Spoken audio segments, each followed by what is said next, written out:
প্রিয় দর্শক সকলেই কেমন আছেন? আশা করি সকলেই অনেক অনেক ভালো আছেন। দেখতে পাচ্ছেন প্রতিবারের মতো আমরা এবারও একটি নতুন প্রজেক্ট নিয়ে কাজ করতেছি, আর এই প্রজেক্টটি হচ্ছে একটি মাইক্রো গাড়ির প্রজেক্ট। তো এটি আমি তৈরি করতেছি বেশ কিছুদিন ধরে। ভাবলাম আপনাদের সাথে একটু শেয়ার করি, কারণ আমি এটি অনেক কষ্ট করে তৈরি করতেছি। আপনাদের সাথে শেয়ার করলে আপনারাও একটু এটার মজাটা উপভোগ করতে পারবেন। তো আজকে দেখাবো এটা কি দিয়ে কন্ট্রোল করা হয় আর কি দিয়ে তৈরি, কি ব্যবহার করা হয়েছে এ বিষয়ে কিছু কথা বলবো। তো প্রথমে আমাদের এখানে দেখতে পাচ্ছেন একটি ট্রান্সমিটার রয়েছে, এটা ফ্লাইস্কের FS-i6 একটি ট্রান্সমিটার, আর এটিতে আরডুইনো ব্যবহার করা হবে। আরডুইনো বোর্ডের মাধ্যমে প্রোগ্রাম করা থাকবে, প্রোগ্রাম অনুযায়ী কারটি চলবে।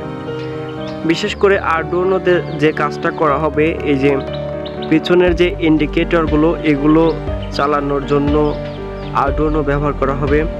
আমাদের সামনের দিকেও কয়েকটি ইন্ডিকেটর আছে, আমি আপনাদেরকে একটু পরেই দেখাচ্ছি।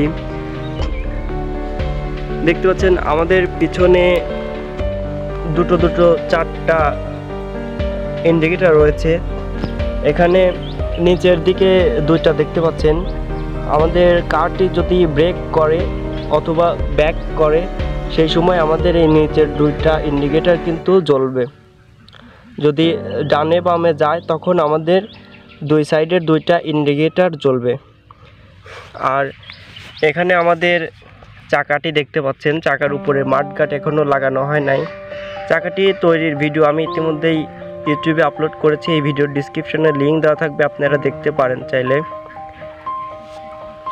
আর পেছনে এই জায়গায় ভেতরে আমাদের আরডুইনো বোর্ড বা রিসিভার ESC এসবগুলো থাকবে, যার কারণে এটা আমি জাপ সিস্টেম করেছি যাতে প্রয়োজন হলে পরে এটা উঠানো যায়। আর এখানে আমাদের পেনিয়াম দেখতে পাচ্ছেন, পেনিয়ামের সাথে একটি মোটর লাগানো আছে। এটি হচ্ছে 12 ভোল্টের একটি গিয়ার মোটর, মেটাল গিয়ার। আর ভিতরে এখন তেমন কোনো পার্টসপাতি বসানো হয় নাই, শুধু ESC আর একটি রিসিভার আর একটি ব্যাটারি আছে। আর সামনের দিকে একটি সার্ভো মোটর আছে, এটির মডেল হচ্ছে 995 সার্ভো মোটর।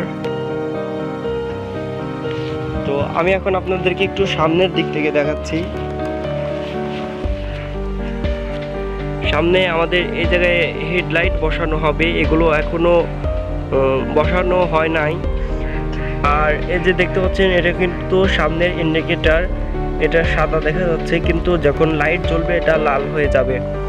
তো যখন গাড়ি ডানে বামে যাবে তখন ইন্ডিকেটরগুলো জ্বলবে।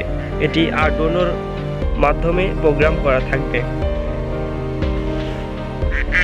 আমাদের গাড়ির কিন্তু এই যে সামনের যে গ্লাস বা সাইডের গ্লাস এগুলো এখনো লাগানো হয় নাই, তো কিছুদিনের মধ্যেই কমপ্লিট করে ফেলবো। আপনারা দোয়া করবেন যেন খুব দ্রুত এই গাড়ির কাজটি সম্পূর্ণ করতে পারি।